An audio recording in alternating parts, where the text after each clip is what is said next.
London's skyline is a captivating blend of old and new. The city's buildings whisper stories of empires and revolutions, of fires and wars, of innovation and tradition. From Roman fortifications to soaring skyscrapers, each structure adds a unique thread to the rich narrative of London. London's architecture is a testament to its resilience and adaptability. The city has constantly reinvented itself, embracing new styles while preserving echoes of its past. This interplay of continuity and change is what makes London's architectural landscape so compelling. We can trace the footsteps of generations who have shaped this vibrant metropolis. This journey through time will uncover the architectural treasures that define London. We'll witness the Tudor era's distinctive style and the Georgian period's elegance. Finally, we'll arrive at the present day, marveling at the modern architectural innovations that continue to reshape the skyline. The story of London's architecture begins with the Romans. In 43 AD, they established Londinium, a strategic settlement on the banks of the Thames. The Romans brought with them their advanced engineering skills and a passion for order. They constructed roads, bridges, and fortifications that laid the groundwork for the future city. Evidence of their presence can still be found beneath the modern streets. One of the most significant Roman structures was the London Wall.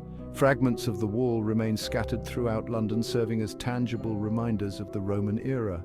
Another notable Roman construction was the amphitheatre, hosting gladiatorial contests and public spectacles. The Romans also established a sophisticated network of roads and aqueducts. The city's grid-like street patterns in certain areas echo the Roman emphasis on order and efficiency. Following the Roman withdrawal in the 5th century, London entered the medieval period. This era witnessed the rise of Christianity and the construction of magnificent religious structures. The Norman conquest in 1066 further transformed the city's architectural landscape. William the Conqueror commissioned the Tower of London, a symbol of Norman power and authority. The medieval period also saw the construction of Westminster Abbey, a grand Gothic masterpiece. Another notable medieval structure is Westminster Hall, built in 1097. Throughout the medieval period, London continued to expand and evolve. Monasteries, churches, and guild halls sprung up across the city, adding to its architectural richness. These buildings reflected the growing prosperity and religious fervor of the time. The Tudor period, spanning from 1485 to 1603, marked a significant shift in London's architectural style. The Tudor era witnessed a move away from the Gothic style towards a more ornate and decorative aesthetic. One of the most iconic Tudor buildings is Hampton Court Palace, with its intricate brickwork and sprawling gardens. The Tudor period also saw the construction of numerous grand houses and mansions within London. These residences reflected the rising merchant class's growing prosperity. The Tudor era also witnessed the development of distinctive, half-timbered houses. Despite the flourishing of architecture, the Tudor period also saw the dissolution of the monasteries. This religious upheaval led to the destruction or repurposing of many monastic buildings. While some were converted into private residences or schools, others were left to decay.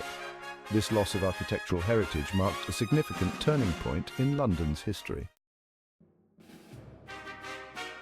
Section 5.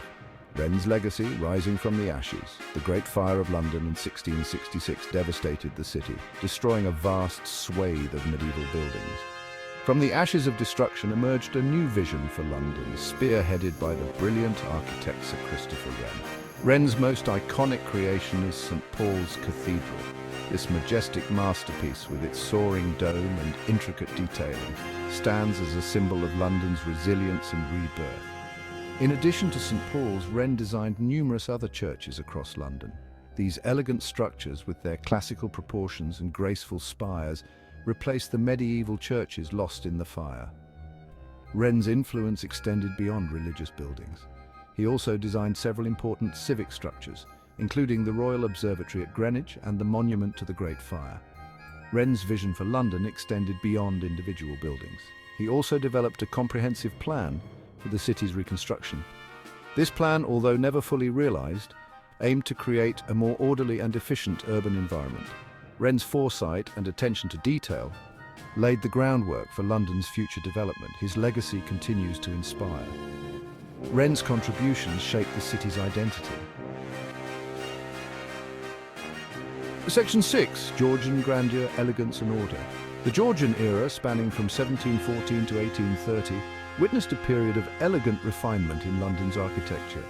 Georgian architecture emphasized symmetry, proportion and classical details. One of the defining features of Georgian architecture is the use of terraces. These rows of identical or similar houses created a unified and elegant streetscape. The Georgian era also saw the creation of numerous squares and parks. These green spaces provided a welcome respite from the bustling city. During the Georgian period, London continued to expand rapidly. New neighborhoods and suburbs sprang up to accommodate the growing population. The Georgian era also witnessed the rise of prominent architects like Robert Adam.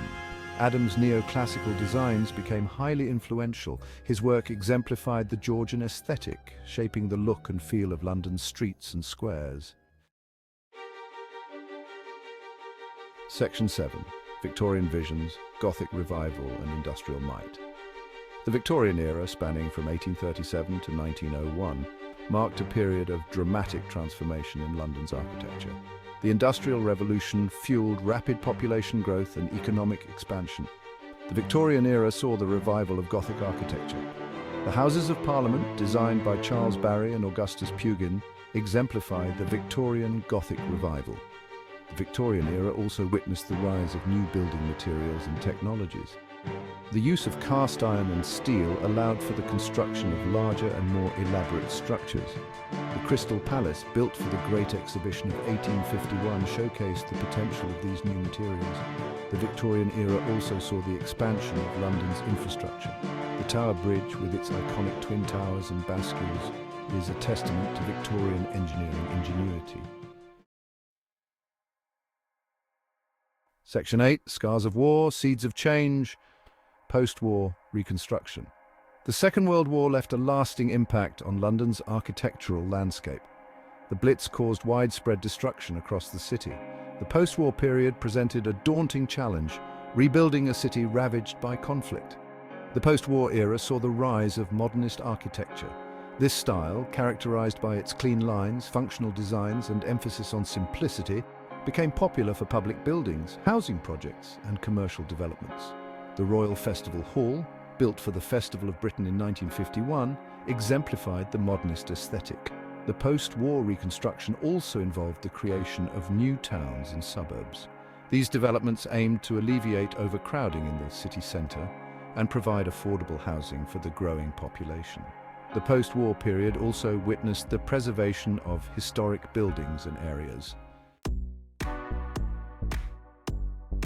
Section 9. Concrete Canvas, the Brutalist Era. The Brutalist movement, which emerged in the 1950s and 1960s, left a controversial mark on London's architectural landscape. Brutalist buildings, characterized by their raw concrete facades, massive forms and modular designs, sparked debate and divided opinion. One of the most prominent examples of Brutalist architecture in London is the Barbican Estate. This complex, designed by Chamberlain, Powell and Bon, comprises residential towers, a concert hall, an art gallery and a cinema. Other notable Brutalist buildings in London include the Royal National Theatre and the Hayward Gallery. The Brutalist movement sparked a heated debate about the role of architecture in society. Critics argued that Brutalist buildings were inhuman and out of scale with their surroundings. Despite the criticism, Brutalist buildings have gained a new appreciation in recent years. Preservation efforts are underway to protect some of London's most iconic Brutalist structures. Section 10. Modern Metropolis Reaching New Heights.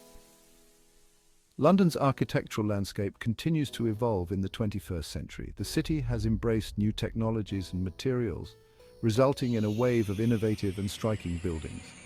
The modern era is characterized by a diversity of styles, reflecting the city's cosmopolitan character. One of the most iconic modern buildings in London is the Shard. Designed by Renzo Piano, this towering skyscraper dominates the skyline. Its sleek glass facade and pointed spire have become symbolic of modern London. The Shard houses offices, residences and a hotel, representing the city's dynamism.